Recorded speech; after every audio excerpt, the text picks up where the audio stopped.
I'm Boris Behncke, originally from Germany, where I was born. And I live and work here in Sicily near Mount Etna since more than 25 years. I'm a volcanologist, which is a specialization of geology. And I have chosen one of the most active volcanoes on Earth, which is Mount Etna, and certainly the most fascinating volcano on Earth.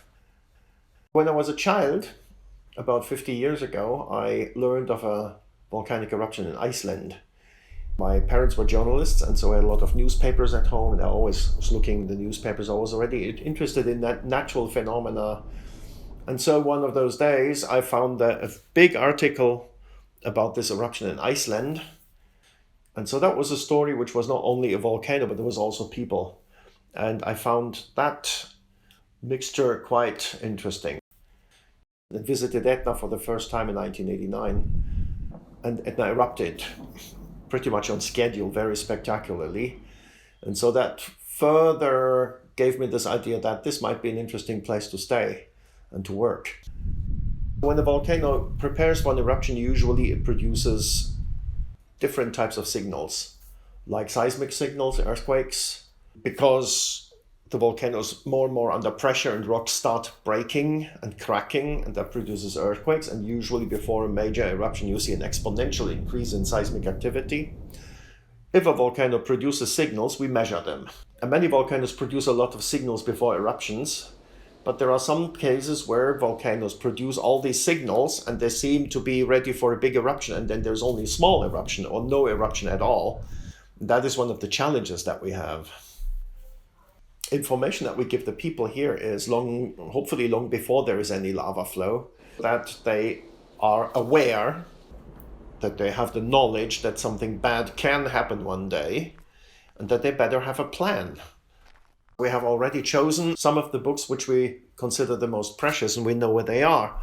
So that is what will happen. We will grab those books if a lava flow comes toward this house.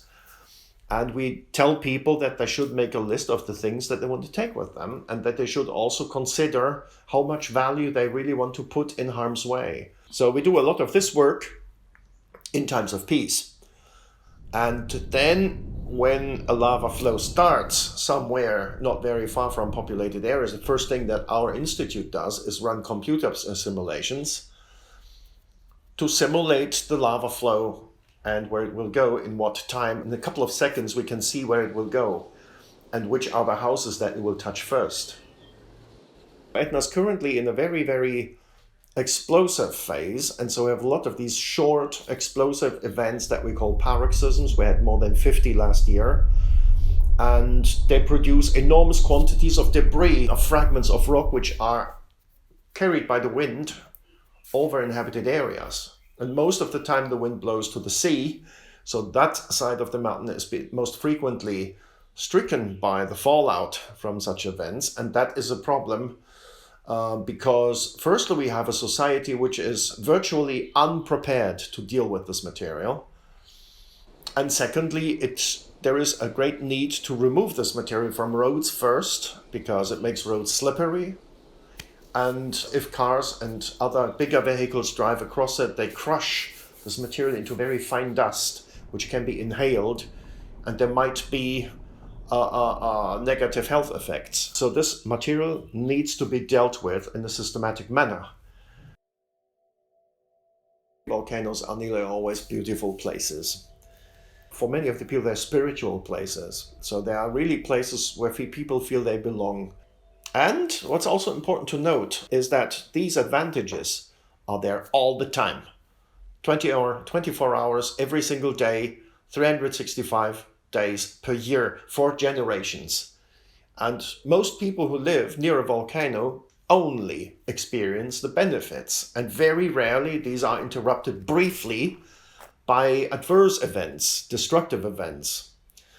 But there is a possibility of a very powerful explosive eruption. There have been a few in the history of this volcano. The last one was in 122 before Christ, which was an eruption almost as big as the one of Vesuvius in 79 after Christ.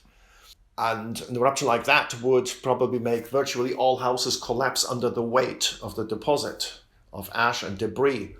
So such an event would be tremendously disruptive and destructive, and we are virtually not prepared for that. So there are risks. There are definitely risks. Some people fear Etna, especially when there are eruptions, when there are very loud noises, when there are pieces of rock falling. Quite a few people get quite anxious, and so a part of the work that we have to do is explain them that none of that is dangerous, but what is dangerous can be very silent. There are many young people who are extremely excited about Etna, but they have not yet experienced really serious eruptions and restrictions of access and all that. So the whole chaos that breaks loose when Etna becomes really, really dangerous. So we'll see how this will impact the young people. For many of the people here, Etna is also kind of like a mother figure, super mama, who is sometimes a bit grumpy, but she's also generous, and there's always a lot of good stuff to eat and to drink because volcanic soils are extremely fertile. And basically, people here are very proud of Etna. They feel very, very strongly connected. Many people who went away to work elsewhere for some time, they told me I had to come back because I couldn't live without having the mountain in front of my window. So first thing that most people do, and that includes myself also and my wife, first thing we do in the morning, we look out toward the mountain to see if she's still there and what she is like and how the weather is and so on. We feel quite safe here.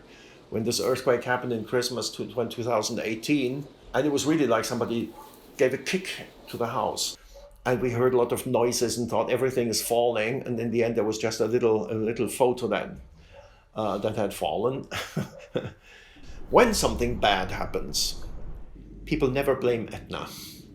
That's really interesting. Etna destroyed a little house 30 years ago near the village of Zafferana, and the owner, before the lava came and took the house, the owner wrote on the wall of the house, "Thank you, government." So not Etna. It was the government which didn't intervene to save his house. So each time when something bad happens, people blame whoever, but never Etna. It's our home, it's our chosen home. And it is the home for the people here. And very, very often people describe how they come in with an airplane or with a train or on the highway and they see Etna in the distance and they feel like, yes, I'm coming home.